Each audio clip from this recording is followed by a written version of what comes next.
different products you have, let's just use the example of 20. Every day you're going to check all 20 products to make sure that you have the lowest price, okay?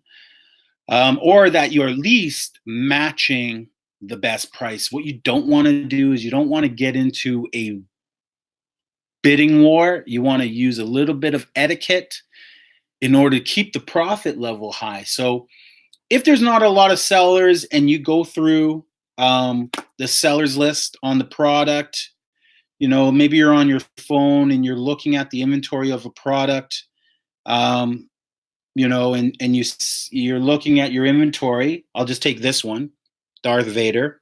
He's selling for $40 right now. And you see there are 15, if you scroll down, there are 15 other sellers, 15 other competitive offers. But what you'll notice, for example, is that we're using seller etiquette. I'm not gonna try to drive the price down. I'm just gonna match the lowest price and try to keep the price high. There might be sellers who are rookies who jump under and just like, I want all the sales for myself. I'm not sharing the buy box.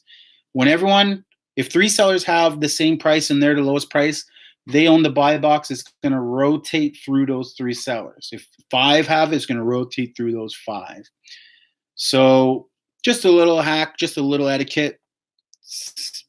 Sometimes you gotta get paid, man. So sometimes you want to have that lowest price. You just drop that lowest price, beat them by a penny, beat them by 5 cents, get that low price, get sales. But if you got a couple animals in there, that $40 price point is going to suddenly be $25, and it's not going to be worth it for anybody to sell.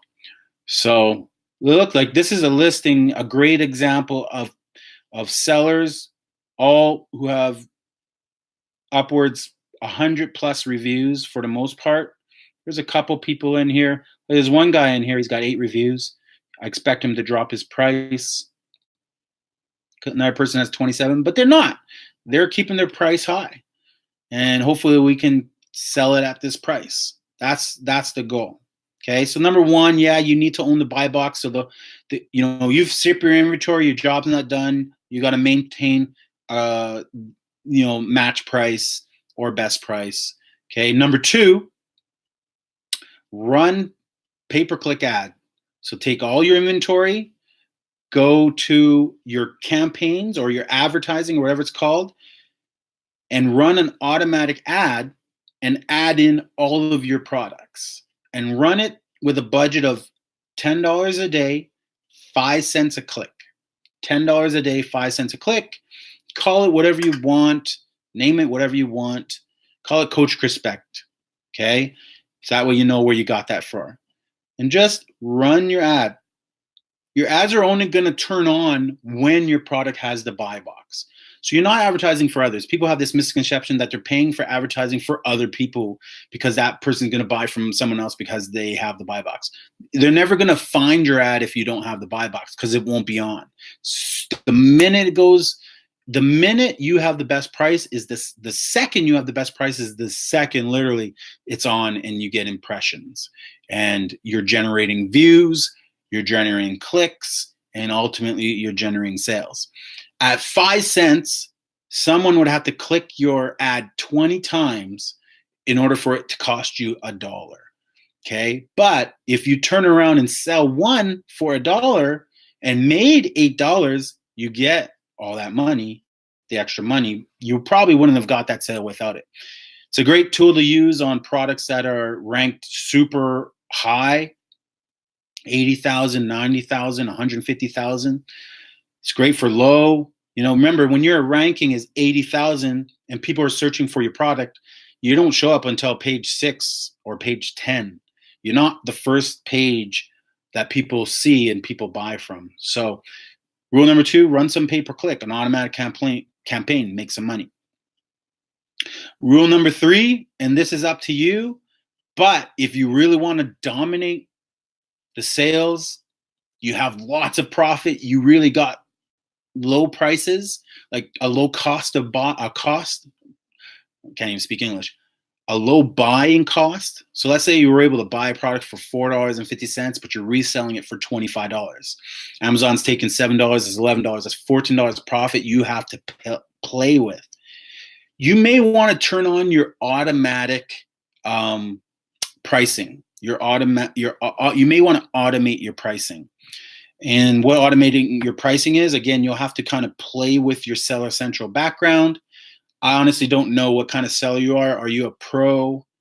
Do you have a pro selling account, or do you have an individual? Ashad had me kind of, I said to Ashad, you got to have a pro selling account if you want to make money doing this. So you're a pro, awesome guy. Turn on your automatic and automate your pricing. What that is you're going to be able to set your minimum. I don't want my price to go below a certain point. For me, it's $1. I mean, if I make $1 on a product, I'm happy. For me, it's turning tables. Then you're going to want to set your high. So maybe you bought the product for $4.50.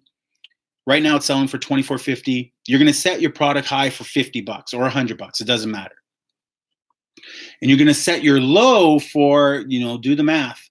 Maybe your low to you is you want to make at least $2 or $3 on the product. So maybe you set it for, if your cost is $4.50, 50 cents to get to Amazon, so that's $5, and Amazon's taking an $8 pick and pack and commission, so that's $13.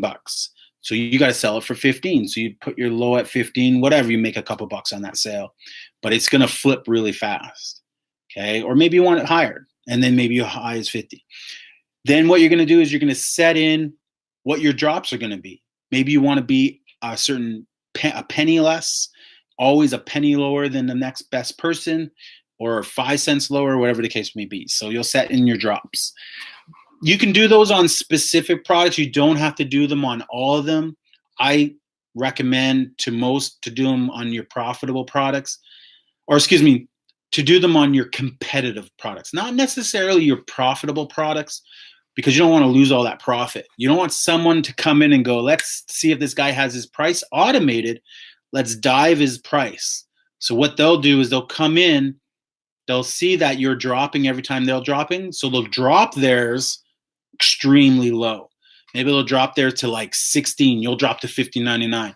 Then they'll just jack their price back up to a profit range. What Amazon unfortunately doesn't do is they don't adjust the price back up for whatever reason. I don't really understand why their particular thing doesn't.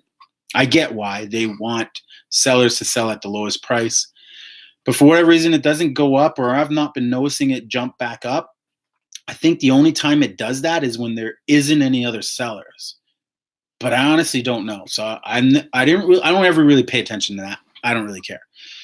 All I know is that if a seller wants to dive your price, they'll dive your price, and then they'll raise theirs back up, and then you'll sell out at the cheap price, and then that ranking will go down and they can make money. So don't kill your profits, but play with the automated calculator. You'll notice more sales. Especially I would play with it when when there's not many FBA sellers. If I have a lot of inventory, I usually put it on. Sometimes if I'm feeling like an ass, I'll put it on all of my products. I don't do my private label products with that, but sometimes I'll do all my products automated with an automated calculator. If you ever change it manually, it shuts your automated tool off. So you have to go back in there and just reactivate it. But look into that. I probably have a video on it. You'd have to check that out.